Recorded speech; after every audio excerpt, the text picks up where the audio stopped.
Ang mga Baptist po ay merong isang napakayamang kasaysayan. Ang mga Baptist po ay galing sa isang maraming pagkakahati-hati at denominasyon. Pero ang pinakasimula ng Baptist ay nagsimula nung nagkaroon ng Protestanteng Reformasyon. Mula sa Roman religion o Roman Catholic religion, nagkaroon ng paghihiwalay dahil nga sa mga korupsyon. Humiwalay ang simbahan ng England. Nagkaroon ng Anglican Church. Yun yung simbahan ni na Princess Diana, mga hari, Anglican Church. Mula naman sa Anglican Church, humiwalay yung mga tinatawag natin na mga Protestante o Reform. So, itong mga Protestante o Reform na to ay nagbabaptize pa rin sila ng mga baby. So, mula doon, lumiwalay yung mga naniniwala na hindi baby ang binabautismohan, kundi yung mga tao meron ng tamang isip at kaya nang sabihin sumasampalataya siya kay Kristo. So, tinawag silang mga Baptist. Ang mga Baptist na ito ay nagpunta sa New England o yung tinatawag natin ngayon na Amerika, at doon na-establish yung First Baptist Church. At doon ho, nagsimula sa Amerika, lumawak ng lumawak ang mga Baptist. Noong panahon ho ng 1845, nagkaroon ng isang pangyayari na nag-divide sa mga Baptist. Ito ho yung slavery. Pinanukala ng mga Baptist sa Amerika na ang bawat pastor, misyonaryo, ang bawat Baptist minister ay hindi na dapat magkaroon ng alipin o slave. Kung panahon nila, ang basihan para maging slave ka, yung kulay mo. Pag maitim ka, pang-alipin ka. Pag yung mata mo ay hindi kulay blue, hindi ka matangkad, hindi ka maputi, ikaw ay maitim, maliit, kulot ang buhok, ang tawag sa iyo na slave. So, pinanukala ng mga Baptist na nasa Amerika na mali ang slavery. At dito ho, na-divide. Yung Southern, pro-slavery sila, kaya dahil ayaw nilang tanggapin yung katuruan na yun, humiwalay sila, gumawa sila ng sarili nilang convention. So, lahati ang Baptist, Northern at Southern Baptist. Doon ho nagsimula ang ating kinabibilang ngayon bilang Baptist, bilang Southern Baptist. Pero lahat po yun ay pinagsisihan na ng denominasyon na tinamin nila mali ang kanilang naging desisyon. Noong panahon ho na yan, ang slavery ay pangkalahatan, pangbuong mundo. Tinatanggap noong panahon ho na yan yun. Actually, sa panahon pa ng Panginoong Jesucristo, sa Old Testament, meron ng slavery. Ang mga reason bakit nagiging slave ang tao, una, pag naglaban ang mga bansa, natalo yung bansa, yung mga hindi namatay, kinukuha, ginagawang slave. O kaya naman, naglaban yung dalawang tribo, yung matitira, hindi mamamatay sa labanan, sila yung ginagawang slave. Kaya may slavery nung panahon na isa ho yun sa dahilan. Pero ang isa sa pinakamatinding dahilan, bakit tinatanggap nung panahon na yon yung slavery, yung tinatawag na curse of Ham, yung sumpa kay Ham. Si Ham ho ay anak ni Noah, nung nalasing si Noah, nakatulog siya ng hubad, may ginawa yung kanyang anak, sinumpa siya ni Noah, at ang sabi sa sumpa na yon sa Genesis chapter 19, ikaw ay magiging alingkod ng mga kapatid mo.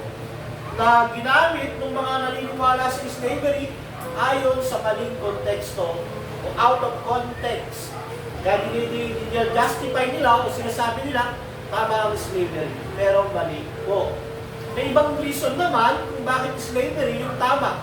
Halimbawa ay kaysa mamatay yung tao dahil sa gutom, sa kahirapan, basta naisip niyang maging alipin na lang ng isang mayaman.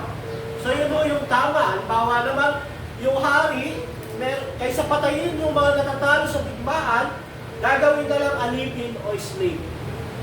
So, nung panahon na nakaraan, ang slavery ay talagang talamak at nagiging legal.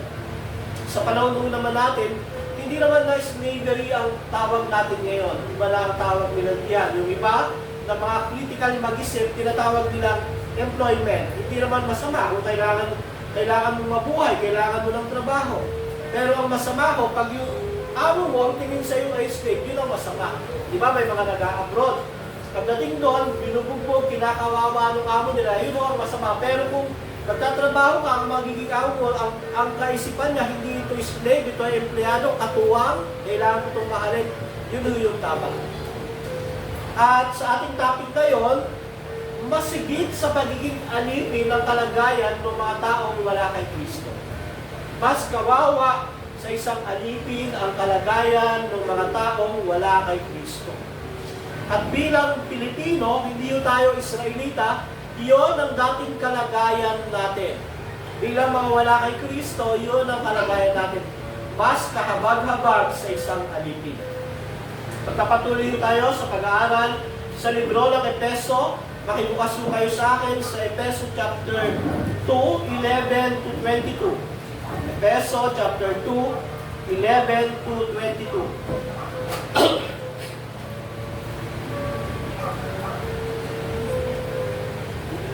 Epeso chapter 2, 11 to 22.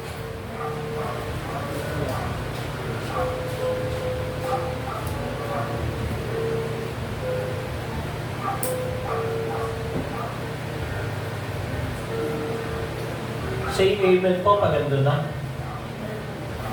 Sabi sa 11, kaya't alalahanin ninyo ang dati ninyong kalagayan.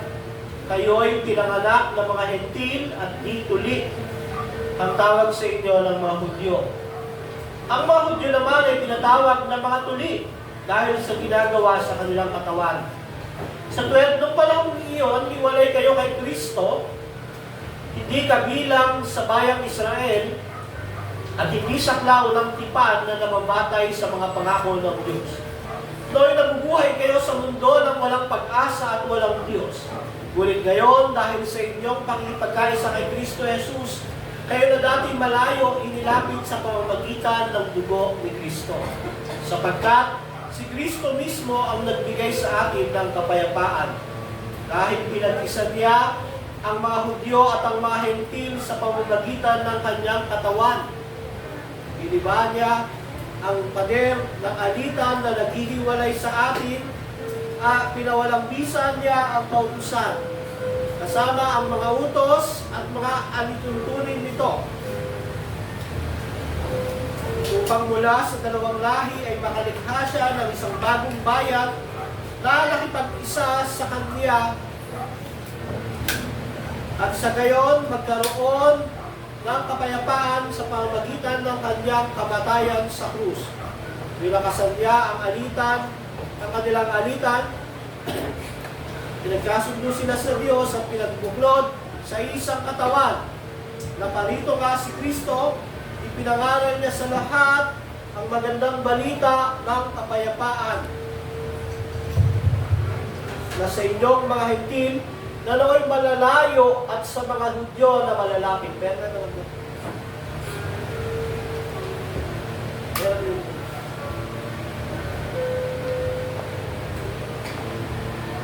Dahil kay Kristo, tayong lahat ay nakakalapit sa Ama sa pamamagitan ng isang Espiritu. Sa 19, sa makatuwid, hindi na kayong mga dayuhan o taga-ibang bansa, kundi mga kababayan na ng mga higirang ng Diyos at kabilang sa kanyang sambahayan, tulad ng isang gusali, kayo itinayo sa pundasyong inilagay ng mga apostol at mga propeta, na ang batong panulukan ay si Kristo Jesus. Sa pamamagitan niya, ang bawat bahagi ng gusali ay nagkakaugnay at nagiging isang templo na nakatalaga sa Panginoon. Dahil dito, sa inyong pakikipagkaisa sa Kanya, kayo ba ay sama-samang tinayo tayo bilang tahanan ng Diyos sa pamamagitan ng Espiritu. Salamat po sa pagkabasa ng salita ng Panginoon sa libro ng Epeso. Muli ho, ang may sulat ng libro ng Epeso ay si Apostol Pablo. Pinatunayan niya ito sa unang bahagi. Sinabi niya na siya ang author neto, sinulat nito 60 to 61 AD. At nasulat niya ito nung siya ay nagministeryo sa bayan mismo ng Epeso. Sinulat ko ang libro ng Epeso para sa mga Gentil na kagaya natin. Ang primary reader, receiver ng letter ng Epeso ay mga Gentiles na kagaya natin. Ang Gentiles o yung mga non-Israelites. Pag hindi ka Israelita, ang tawag sa iyo ay Gentiles o Hentil. Ang libro ng Epeso ay may 6 na chapter. Yung unang 3 chapter ay tungkol sa doktrina. Yung pang-4, pang-5, pang-6 na chapter ay tungkol sa pamumuhay.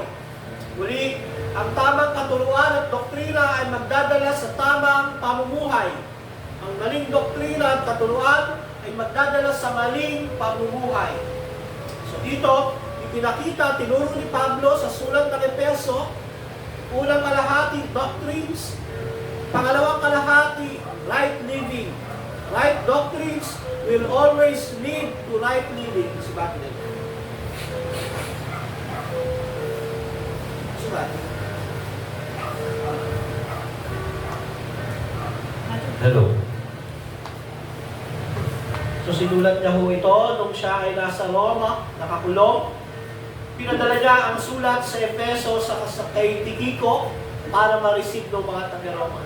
At sa binasa natin, makikita natin na ang mga Hentil ay hindi kabilang sa bayan ng Diyos.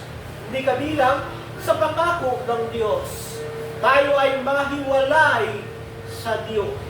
Kaya mas mahirap sa alipin, mas kawawa sa isang slave ang kalagayan natin nung wala tayo kay Kristo. Walang Diyos, walang bayan, wala kahit ano. Pero sa binasa rin natin, pinag-isa ni Kristo yung mga Hudyo at Hentil, ginawang isa, at lahat sila ay naging bayan ng Diyos, naging anak ng Diyos, at sila ay nagkaroon ng Diyos dahil sa dugo ng Panginoong Jesucristo. Kaya ang title mo ng ating message, pinag-isa dahil sa dugo ni Jesucristo. Hindi lang po ito tumutukoy sa inyo, ito ay tumutukoy sa buong iglesia at lahat ng tao na nakay Kristo. Meron tayong 3 puntos. Ang ating kalagayan before became one with Christ, we are separated from God, hopeless, godless. Tayo ay mga hentil. Pangalawang punto ay subalit binaligtad lahat ito ng dugo ni Jesus. Tayo ay dating higit mas mababa pa sa alipin, walang Diyos, walang bayan, hindi kabilang sa tipan at pangako ng Diyos, pero binaligtad iyon ng dugo ni Kristo. Pangatlo, we are now one with Christ and the people of God. Tayo ay kaisa na ni Jesus at tayo ay mamamayan na ng Diyos. Tanda po natin ang ating sarili para sa ating unang puntos. Sabi sa 11, kaya alalahanin ninyo ang dati ninyong kalagayan. Tignan nyo sa inyong Biblia, kayo'y pinanganak ng mga hentil at dituli ang tawag sa inyo ng mga Hudyo. Verse 12, nung panahong iyon, hiwalay kayo kay Kristo, hindi kabilang sa bayang Israel at hindi saklaw ng tipan na nababatay sa mga pangako ng Diyos. Ang kausap ni Pablo rito, yung mga kagaya nating hindi Hudyo, mga hentil. At sinasabi niya sa kanila, hiwalay na kayo kay Kristo dati. Hindi kayo kabilang sa bayan ng Israel. Wala kayong pag-asa. Wala kayong Diyos. Yun ang sinasabi ni Pablo sa kanila na ang mga wala kay Kristo o yung mga hentil ay mga mas kawawa pa sa mga alipin. Ito ho yung gustong paalala sa atin, i-remind sa atin yung dati nating kalagayan bilang wala kay Kristo, bilang mga hentil. Tayo po ay mga pagano nung panahon na yon. Hindi tayo aliping Hudyo, hindi tayo aliping may Diyos nung panahon na yon. Tayo ay isang pagano. Kaya bilang Kristiyano, alalahanin natin yung dati nating kalagayan para hindi tayo magmayabang sa bago nating kalagayan. Yun ang gustong sabihin ni Pablo sa mga taga-Epeso na para hindi kayo magmayabang, hindi yung pagmataas ng inyong sarili na kayo ay mahal na ng Diyos, niligtas ng Diyos, kayo ay na kay Kristo, ipinapaalala ko sa inyo, dati kayong mga hintil na walang Diyos, walang pag-asa, mga hindi tuli, marumi. Ang tawag ho ng mga Hudyo sa mga hintil nung panahon na yon sa Griego ay ethnos, ibig sabihin, pagano. Pag hindi ka Hudyo, ikaw ay ibang nasyon, ang tawag sa iyo ng mga Hudyo, ethnos o pagano, hindi tuli, hindi ligtas, marumi. Minsan ang tawag pa, mga aso, dayuhan, hindi bahagi sa bayan ng Diyos. Walang karapatan sa ceremonial rites ng Diyos. You know, yung dati nating kalagayan o yung dating kalagayan nung mawala kay Kristo. Mga pagano, sumunod, hiwalay. Di ba? Sabi diyan, hiwalay kayo kay Kristo. Hindi kabilang sa bayang Israel. Sa dati nating kalagayan, hindi tayo kabilang sa tipan, sa batas, sa pangako ng Diyos. Walang Kristo. Hindi kabilang sa bansang Israel. Wala ho tayong koneksyon sa Mesaya. Wala tayong pag-asa. Sa madaling salita, ang mga hindi Hudyo nung panahon na yon ay diretsong impyerno. Ang hindi mga Hudyo nung panahon na yon ay diretsong impyerno. Kaya nga ho, napakagandang reminder sa bawat na kay Kristo na yung dati mong kalagayan, diretsong impyerno ka noon. Kung halimbawa, paglabas mo, bigla kang nabagsakan ng buko sa ulo, namatay ka, wala kang kay Kristo, diretso kang impyerno. Pero ngayon na kay Kristo ka, ang magandang balita, ano man ang mangyari sa iyo, sa piling ka ng Diyos mapupunta. Gusto paalala ni Pablo, yung kalagayan ng mga hentil, kalagayan natin nung wala tayo kay Kristo. Walang Diyos. Sabi niya, walang pag-asa at walang Diyos. So verse 12, di ba? Nung nabubuhay kayo sa mundo ng walang pag-asa at walang Diyos. Pag sinabi yung walang Diyos, hindi ibig sabihin na walang sinasamba. Ang mga Griego at Romano, nung panahon na yun, wala silang Diyos, pero meron silang sinasamba. Ang mga Griego, sumasamba sila sa iba't ibang Diyos. Kay Helen, kay Jupiter, sa mga Greek God, sa mga Roman God. Wala silang Diyos na totoo, pero meron silang sinasamba. Yung mga taong wala kay Kristo, hindi natin pwedeng sabihin wala silang sinasamba. Kasi kahit wala kay Kristo ang tao, nature ng tao na sumamba sa anumang gusto niya ang sambahin. Pero yung mga na kay Kristo, meron silang Diyos. Yung wala kay Kristo, wala silang Diyos, pero meron silang sinasamba. Ano yung mga sinasamba ng mga unbeliever na wala silang Diyos, pero meron silang sinasamba? Marami ho. Pera, trabaho, negosyo, pamilya, maling Diyos. Yung mga wala kay Kristo, sumasamba sila sa mga material na bagay, sumasamba sila sa mga bagay na ginawa ng Diyos, sumasamba sila sa ibang Diyos, pero hindi yung Diyos na itinuturo ng Biblia. Hindi ibig sabihin ay unbeliever, wala nang sinasamba. Ang lahat ng tao sa mundong ito, merong sinasamba.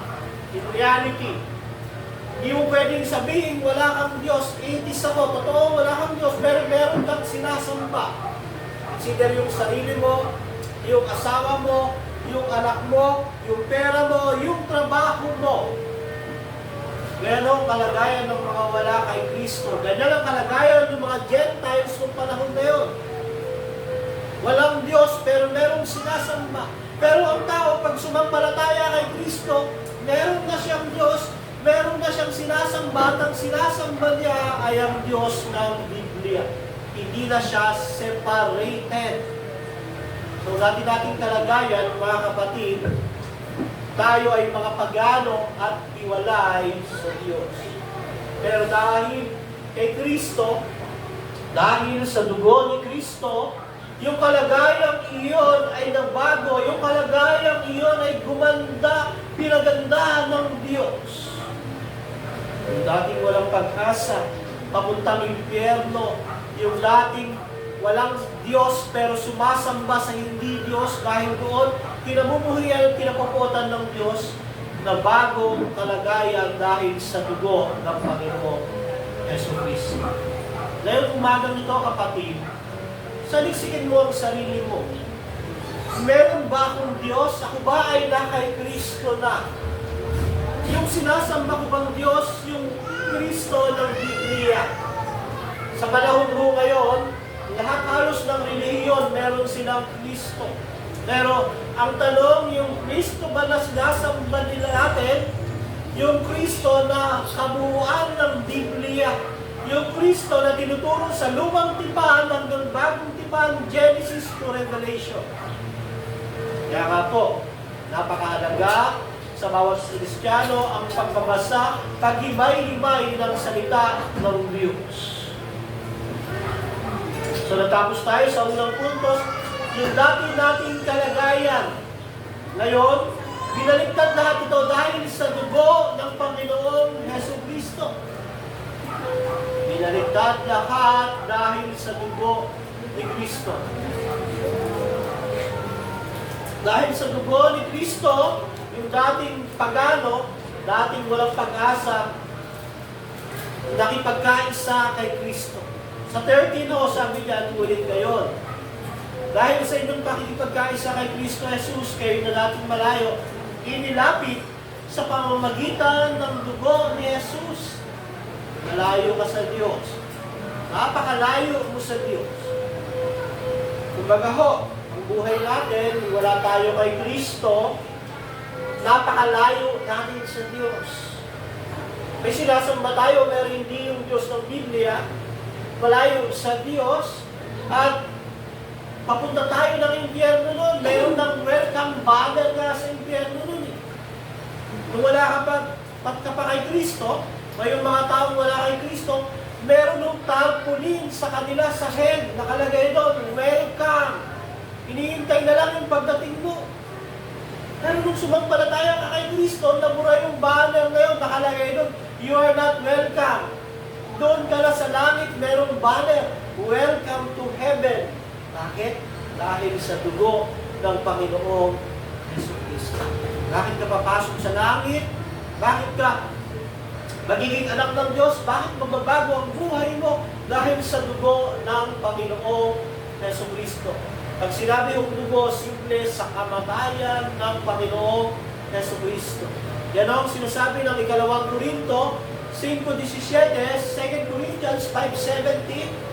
If anyone is in Christ, he is a new creation. Ang taong nakipagkaisa kay Kristo ay isang bagong nilalang, wala na yung dati niyang pagkatao.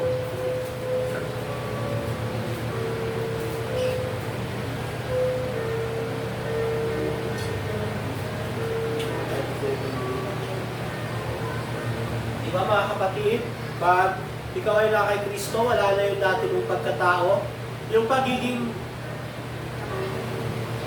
aaway mo ng Diyos, yung pagiging wala mong Diyos, yung pagiging hiwalay mo sa Diyos, pag ikaw ay na kay Kristo, wala na yun. Wala na yung dati mong pagkatao.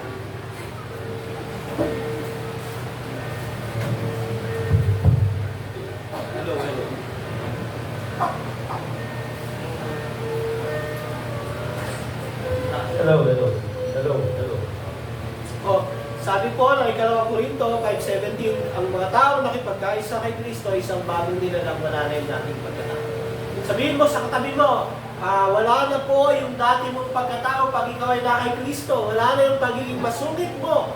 Wala na yung pagiging mataray mo. Wala na yung pagiging palaway mo. Wala na yung pagiging matigas ang ulo mo. Yung mga taong nakipagkaisa kay Kristo, isang bagong nilalang na. Di ba? Kaya nga po, minsan, ang pagiging Kristiyano ay isang responsibilidad. Pag sinasabi natin tayong Kristiyano, dapat nakikita sa buhay natin. Alam niyo, may kwento ako tungkol sa akin nung ako'y bagong Kristiyano. Alam ko, naligtas na ako. Alam ko, na born again na ako, at alam ko, nagbago na yung buhay ko. Pero minsan, naaya kami ng mga kaibigan ko at katrabaho ko, meron kami pinuntahang bar, second floor, umiinom kami. At hindi ako masaya habang andun ako, pero dahil kaibigan ko sila, kailangan ko makisama, katrabaho ko sila, pero hindi ako masaya. Pero umiinom pa rin ako noong panahon na yun. Alam nyo, doon sa kabilang table, may nagkukwentuhan, sabi nung yung babae, habang tinatagayan siya, sabi niya, hindi ako iinom kasi Christian na ako. Alam nyo, para akong binuhusan ng malamig na tubig noong panahon na yun. Sinasabi ko, Christian ako, bakit ako andito? Sinasabi ko, binago na ang buhay ko, bakit ako andito? Hanggang ngayon, tumalim sa isip ko yun. Salita ng isang babae, gusto nga rin siyang tanongin, Christian ka na pala, bakit ka andito? Baka tanongin niya rin ako, ikaw nga, Christian ka rin, bakit ka andito? Magtataluan kami, bakit tayo andito? Dapat hindi tayo andito. Pero it's a reminder, ang sino mang nakipagkaisa kay Kristo, isa lang bagong nilalang, binaligtad na ang lahat dahil sa dugo ng Panginoong Jesucristo. Kaya pag meron kayong nakita isang Kristiyano na medyo wala sa alay ng kanyang ginagawa, pwede niyong tanongin, Christian ka na, bakit ka ganyan? Ngayon, baka sagutin ka naman niya, ikaw din, Christian ka na, bakit ka rin ganyan? Diba? So maging maingat, hindi tayo magiging perfecto kapatid. Walang magiging perfecto sa atin, pero yung maging sali tayo ng pagkatisod ng iba, pagkakasala ng iba, hindi mo magandang halimbawa iyon. It's better sabihin natin, hindi kasi ako Kristiyano, pagano ako. It's better sabihin natin na hindi naman kasi ako mananampalataya. Pero, kung tayo ay Kristiyano, ang una natin gagawin, sabihin natin, Panginoon, patawarin mo ako. Pag nakita lang tao, paumanhin kapatid, natutokso ako, nagkasala ako. So bilang Kristiyano ho, paalala yan na binaligtad na yung dati mong kalagayan dahil sa kamatayan ni Kristo. Hindi ka na anak ng Diablo, hindi ka na anak ng mundong ito, anak ka ng Diyos, anak ka ni Abraham, naging bahagi ka ng tipan at pangako ng Diyos. Binaligtad yung dati mong kalagayan, wala kang Diyos, ngayon kapiling mo ang Diyos. Hindi lang may Diyos, kapanig mo ang Diyos, malapit ang Diyos sa iyo, anak ka ng Diyos, iniingatan ng Diyos. Pag dumarating ang mga problema at pagsubok sa ating buhay, napakalaking motivation na malaman mo at maunawaan mong anak ka ng Diyos. Pag dumarating yung mga dagok ng buhay, paghihirap, problema sa buhay, napakalaking encouragement po na maalala tayo ay anak ng Diyos. Hindi sukatan yung pagiging mahirap ko, hindi sukatan yung mga kakulangan ko para ako ma-discourage dahil pinupunuan yun ng Diyos na nagmamahal sa akin.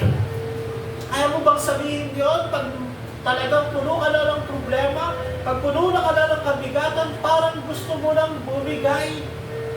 Sabihin mo sa sarili mo,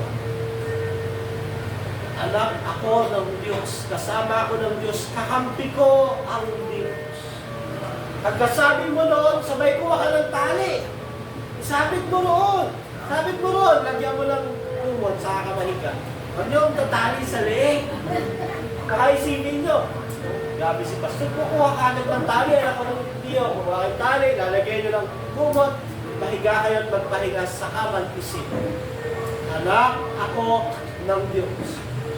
Dating walang Diyos, ngayon may Diyos na. Ang point, Binaligtad ni Jesus, tayo ay paggaano, iwalay, Christness and Godness, sumalit dahil sa biyaya ng Diyos, anak ng Diyos.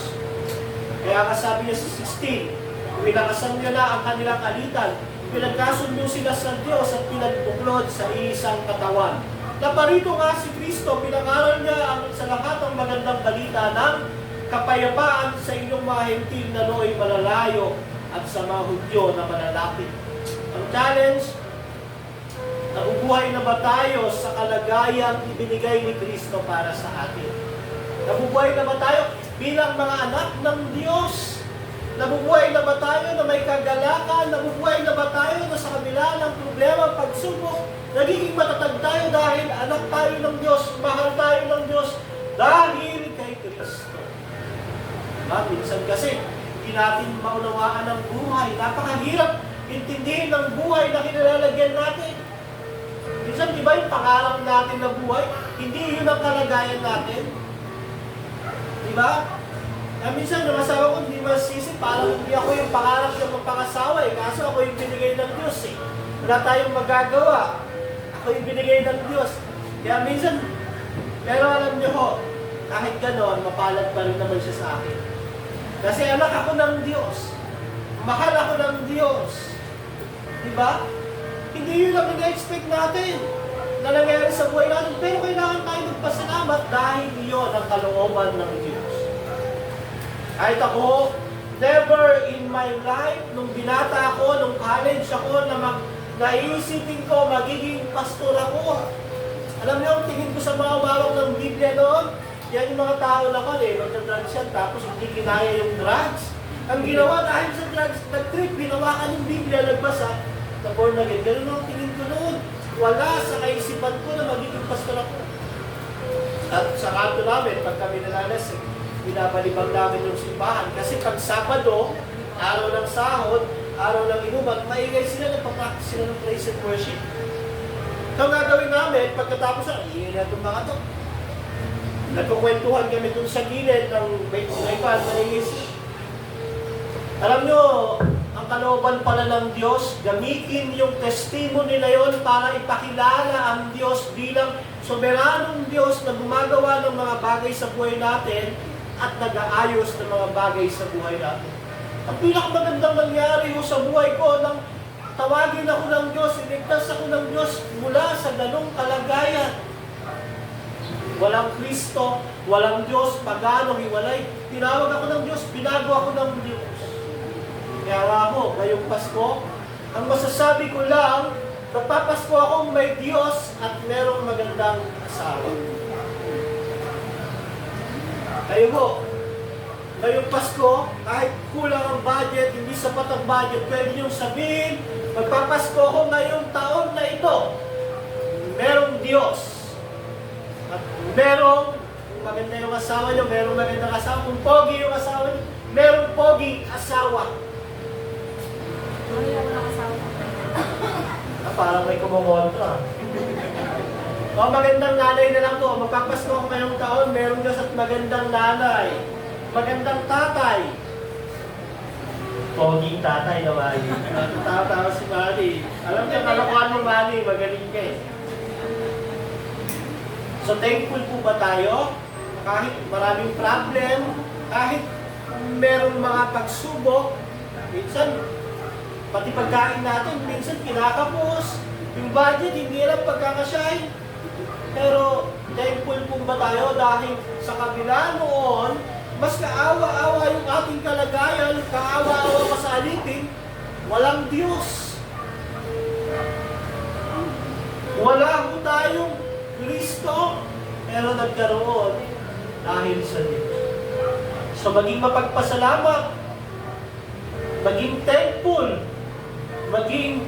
magkaroon ka ng pagpapasalamat sa Diyos, hanapin mo sa puso mo yung kaawa-awa mong kalagayan sa maganda mong kalagayan ngayon. Di ba? Kaya minsan sinasabi niya, kahit hindi pa, kahit wala akong pera, meron naman akong Diyos. Tama po yun. Kasi minsan meron tayong mga bagay na hindi na kayang solusyonan, wala tayong magagawa, ang magagawa na lang natin, ipagpasa Diyos at maging positibo. Tignan mo yung magiging sa paligid, di ba? Kahit wala kang pera, sipin mo, di ba, ang family namin, walang pera, pero wala namang may cancer sa inyo. Merong maraming pera, pero meron sa kanilang may cancer. Wala kayong mga magagambo at magagandang mga gamit, handa sa bahay, pero masaya naman yung pamilya nyo. May pagkakaisa, kahit minsan may hindi pagkakasundo, pero naggagalaran at nagre-respetuhan pa rin. Sabi mo, kahit yung mga anak ko, makukulit yan, mga pilosopo, lalo na yung mani na yan, napasalamat pa rin ako sa Lord dahil masigla. Nakakasama sa ministry, nakakasama rito sa iglesia. Magkasamang sumasamba sa Diyos. So yun o, binaliktad ni Kristo yung dati nating kalagayan. Tayo ay dating mga godless, separated sa Diyos, pagan, kaawa-awa, walang pag-asa.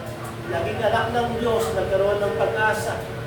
Panig ang Diyos, mahal ng Diyos, sinasamahan palagi ng Diyos. Panghuli ho, we are now one with Christ and the people of God. Kaisa na tayo ni Kristo at anak tayo ng Diyos. Sabi dyan sa 19, sa mga tuwid, hindi na kayo mga dayuhan o taga-ibang bansa, kundi mga kababayan ng mga hinirang ng Diyos at kabilang sa kanyang sambahayan. Tulad ng isang gusali, kayo itinayo sa pundasyong nilagay ng mga apostol at mga propeta, na ang batong panulukhan ay si Kristo Jesus. Sa pamagitan niya, ang bawat bahagi ng gusali ay nagkakaugnay-ugnay at nagiging isang templo na nakatalaga sa Panginoon. Dahil din sa inyong pagkaisa kay Kristo, kayo man ay sama-samang itinatayo bilang tahanan ng Diyos sa pamamagitan ng Espiritu. Malapit na sa Diyos, na kay Kristo. Dahil kay Kristo, malapit tayo sa Diyos Ama, may fellowship tayo sa Kanya, ibinigay pa ang Espiritu sa Santo sa atin. Sa lumang tipan mo, para makalapit ang isang Israelita sa Diyos, kailangan niyang merong tagapamagitan, isang pari o high priest. Ngayon, sa bagong tipan, hindi lang Israelita, mga Hentil kasama na, at hindi na nila kailangan ng pari na tagapamagitan, si Kristo na ang tagapamagitan nila. Kaya sa bagong tipan, sa ministeryo, 5-fold ministry sa New Testament ang binigay. Propeta, apostol, mangangaral, pastor, evangelista. Subalit dahil naitatag na ang pundasyon, natapos na ang opisina ng apostol at propeta dahil meron ng Biblia. Ang nakikira na lang, evangelista, mangangaral at mga pastor. Dito ho, sabi ni Pablo sa kanila, tulad ng isang gusali, sa 20 kayo tinayo sa pundasyon, inilagay ng mga apostol at mga propeta. Nakakalapit na tayo sa Diyos dahil kay Kristo. Bakit?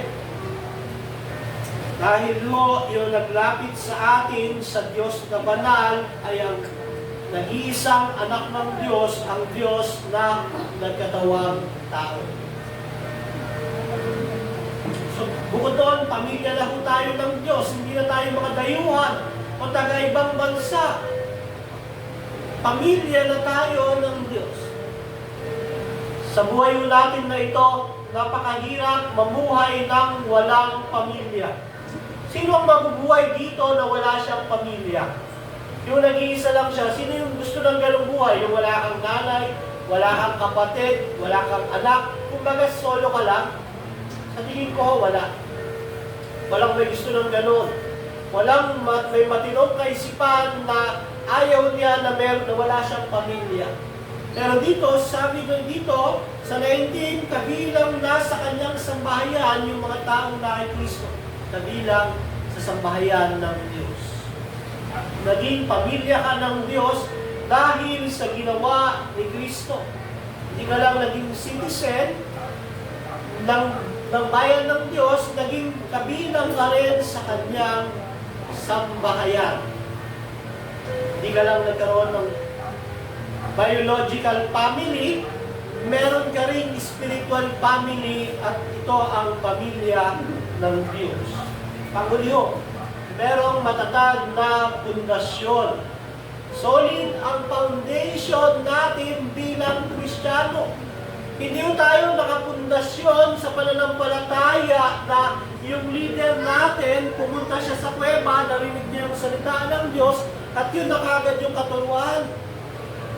Hindi tayo nakapundasyon sa isang katuruan na yung isang tao kinausap daw ng Diyos at daladala niya na yung katuruan galing sa Diyos. Ang pundasyon na natin ay mga propeta at apostol at ang panunukala ay si Kristo. Di ba? Marami yung relihiyon, ang pundasyon nila ay ganito. Yung leader nila, nakausap yung Diyos. Ngayon nung nakausap yung Diyos, ipinasulat sa kanya yung dapat ituro. At yun yung ginagana nila, isang tao yung pinaniniwalaan nila. Eh paano kung maluloko yung isang tao na yun? Paano kung guni-guni lang nung tao na yun narinig niya? Kaya ano ang pundasyon ng ibang relihiyon ngayon? Isang leader na kinausap daw ng Diyos, propeta daw, pero hindi nakalagay sa Biblia, na ilalabas yung turo, idadala yung turo, paniniwalaan ng mga relihiyosong tao. Hindi tayo ganon. Ang pundasyon natin, yung propeta sa lumang tipan, na nabuhay ng libo-libong taon, ang unang propeta ng Diyos. Sino?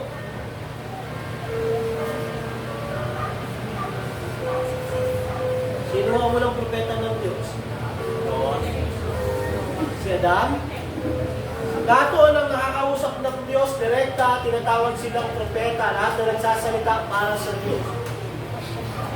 So itong mga tao na to, ang unang sumulat ng 5 libro, si Moises, mga karakter, si Abraham, si Noah, si Adan, lahat po sila nagpapatunay na merong Diyos. Bukod doon, hindi lang isang tao ito, lahat po sila ay nabuhay sa iba't ibang panahon ng mga propeta na ito. Wala akong pagkakamali doon sa bawat sinasabi nila na galing sa Diyos na isulat sa libro, sa Biblia. Sino ang mga apostol? Yung mga taong nakausap at nakita mismo ang Kristo. Nabuhay sa ibang panahon ng mga apostol at propeta pero hindi nagkokontrahan ng kanilang mga salita. Ang aking tanong, halimbawa, pumasok kayo sa isang reliyon, tapos isang tao lang ang nagsasabi na kinausap siya ng Diyos, maniniwala ba kayo? Marami ng reliyon na ganyan. Diba? Kibuloy, nung sabihin niyang siya na si Kristo, alam niyo ba, bago yun, nagpropesiya siya na darating na ang katapusan ng mundo. Ngayon, hindi nangyari. Ngayon, nung dahil doon, marami siyang tagasunod na umalis, ang ginawa niya, nagpunta raw siya sa isang kuweba, at doon sa kuweba na yun, nakarinig siya ng nanalangin siya sa Diyos, ang panalangin niya ganito, Lord, napahiya ako sa mga miyembro ko. Sabi mo, darating ka na. Eh, hindi ka naman dumating. Kinausap daw siya ng Diyos at sabi, hindi, dumating ako. Ikaw na yun. Nung panahon na sinasabi ko, dumating ako sa iyo, kaya ikaw ang anak ng Diyos. Alam niyo, pinaniwalaan ng mga miyembro yun. Kaya nga ang tawag sa kanya, the Son of God. Siya mismo yung anak ng Diyos. Kaya kapatid, napirmahan na ba niya yung kaligtasan mo? Kung walang pirma yung kaligtasan mo, delegado ka, sabi niya. Pero hindi tayo naniniwala.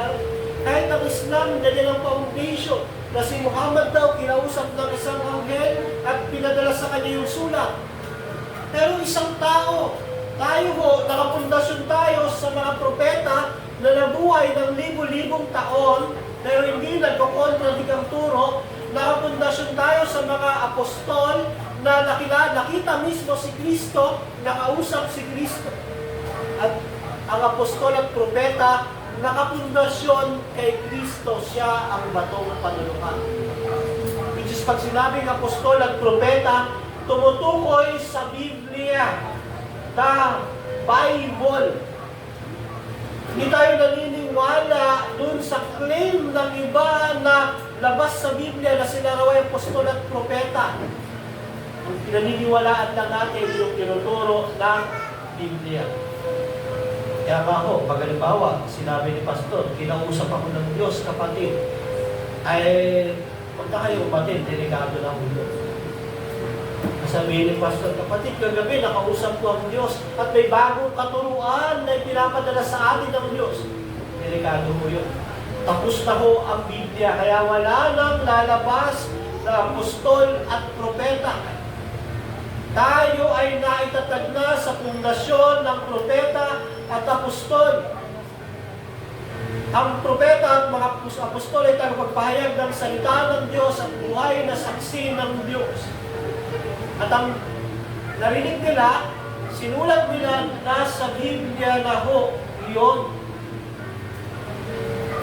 Kaya kung may mga simbahan, ang pinaka-halos dinodiyos nila, yung leader namin, ano yan? Kinakausap ng Diyos yan. Delikado yun. Yung leader namin, bago mag-preach yan, humingi mo na lang message sa Diyos, pero hindi binabasa yung Biblia. Kung gusto nyo marinig, magsalita ang Diyos, basahin nyo ang Biblia.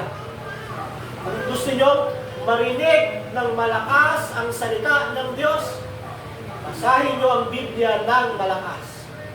Ang salita ng Diyos ay nandito na sa 66 na libro ng Biblia. Hindi na ho madadagdagan at mababawasan niya. Wala nang panibagong revelation, wala nang panibagong vision para sa kaligtasan. Ang lahat ay binigay na sa Biblia. Pag may sasabihin sa inyo, makakarinig yun, punta kayo sa ibang tagapagsalita, sasabihin nila, mga kapatid, meron akong bagong vision na galing sa Diyos para sa kaligtasan. Alam nyo na ang gagawin ko. Kung walang gamit, alis na. Pag sinabi mga kapatid, kinausap ako ng Diyos kaninang madaling araw at ito ang sinabi niya sa akin tapos wala sa Biblia. Alam nyo na ang gagawin nyo. Kung kunin nyo na yung gamit nyo. Bye! Kasi tapos na ang Biblia mga kapatid. Wala lang bagong kapahayagan na may kinalaman para sa kaligtasan ng tao at hindi na nagpapahayag ng Diyos ng mga bagong vision para sa kaligtasan. Bago tayo maniwala sa sinasabi ng mga bulaan, gaya ng mga INM, JW, mga Mormons, mga prosperity preachers, nagwakas na ho ang opisina ng mga apostol at propeta nung namatay si John Dabelabe. Nung natapos isulat yung Revelation, namatay si Juan, natapos na ang opisina ng mga propeta at wala nang lalabas na tunay na propeta at tunay na apostol. Ang lalabas na lang mga apostol, ganda. Tapos sa apostol. Hindi ba naman, prophet na, hindi na prophet, prophet. So, tayo ho, dating mga wala sa Diyos, naging anak ng Diyos, inilagay sa isang matatag na pundasyon, nakaapak tayo sa isang matatag na pundasyon, yung tayo bilang kanyang iglesia, nakatapak tayo sa pundasyon na tinatag ng apostol at propeta, at ang mga apostol at propeta nasa ilalim nila ang pinakamatatag at matibay na pundasyon, si Yesu Cristo. Pag nagpagawa ba ng building, ilang beses gumagawa ng foundation. Hawa, sino may idea sa pagpapagawa ng bahay? Ilang beses mo nagtatatag ng pundasyon pag nagpagawa ng bahay? Isang beses lang. At sa atin, naitatag na yung pundasyon, yung apostol at propeta. Saan nilalagay yung pundasyon? Sa putik? Doon ho, anong tawag doon? Sa adobe ho. So, ang pundasyon, nililatag sa adobe. So, ang pundasyon ng natin bilang Kristiyano, yung turo ng apostol at propeta, yung Bible, at nakapatong yon sa matibay na adobe, sino ang Panginoong Heso Kristo? At siya ang bumubuhat sa iglesia. Kaya nga po, mga kapatid, pinag-isa tayo dahil sa dugo ni Jesus. Mga taong walang pag-asa, Christless, hopeless, and godless, piniligtad ni Jesus, naging mga anak tayo ng Diyos dahil kay Kristo. Bukod doon, naging malapit tayo sa Diyos, pamilya tayo ng Diyos. Hindi lang yun. Yung pundasyon na inaapakan natin matatag, hindi tayo magdudurog, hindi tayo babaliktad, hindi tayo magdudurog. Alam niyo ho, ang Kristyanismo, matagal lang pinipersecute. Ang Biblia, matagal lang may nagtatangkang mo sa akin ng sunugin. Pero hanggang ngayon, nag-exist pa rin. Dumadami pa rin ng dumadami ang Kristyanismo. Kaya binago ni Satan ng technique. Kaysa wasakin niya, sirain niya yung Kristyanismo, samakan ko na lang, makikijoin na lang ako sa kanila. Paano mo pinapasok ni Satan ang Kristyanismo? Paano niya inaatake?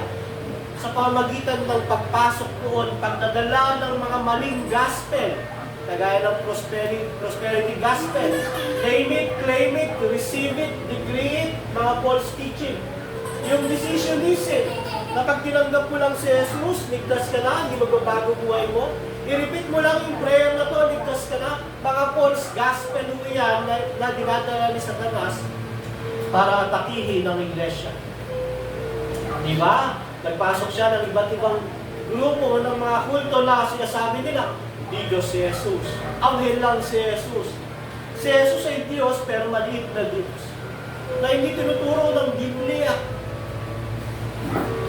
So napakatibay ng ating fundasyon at pagkatatag sa apostol at propeta at ang nasa ilalim noon ng adobe ay si Yesu Cristo.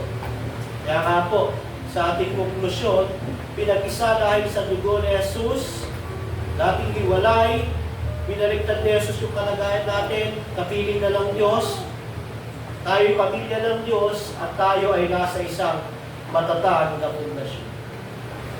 Kung ikaw ay wala pa kay Kristo, kapatid, kung ikaw ay wala pa kay Kristo, ang kalagayan mo ay isa kang pagano. Pagan na hindi ka Israelita. Kung wala ka kay Kristo, ikaw ay hiwalay sa Diyos. Kung ikaw ay wala kay Kristo, wala kang Diyos kahit meron kang sinasamba. Kung ikaw ay wala kay Kristo, mas kaawa-awa ka pa sa isang alipin. Kaya kung wala ka kay Kristo, matakot ka sa iyong kalagayan. Nakaredy na yung signage ng banner ni Satan sa iyo sa impyerno kung wala ka kay Kristo. At ang nakalagay doon, welcome home. Yung mga taong wala kay Kristo, kung wala ka kay Kristo, yun yung kalagayan mo. Waiting na lang si Satan na ibigay sa iyo ng Diyos ang kanyang parusa. Kung wala ka kay Kristo. Sa ganyang kalagayan mo, kaibigan, kung wala ka kay Kristo, kaawa-awa yan. Pero alam niyo ho, hindi hakayaan ng Diyos o hinayaan ng Diyos na manatili ang tao sa ganyang kalagayan. Lagi siyang nag-iimbita para tayo ay mawala sa ganung kaabag-abag at nakakatakot na kalagayan. Iimbitahan ka ngayon ng Panginoong Jesus na mawala at makaalis sa kalagayang kaawa-awa, sa kalagayang papunta sa impyerno. Paano kayo iimbitahan ng Panginoong Jesucristo? Iimbitahan ka niyang magsisi sa iyong mga kasalanan.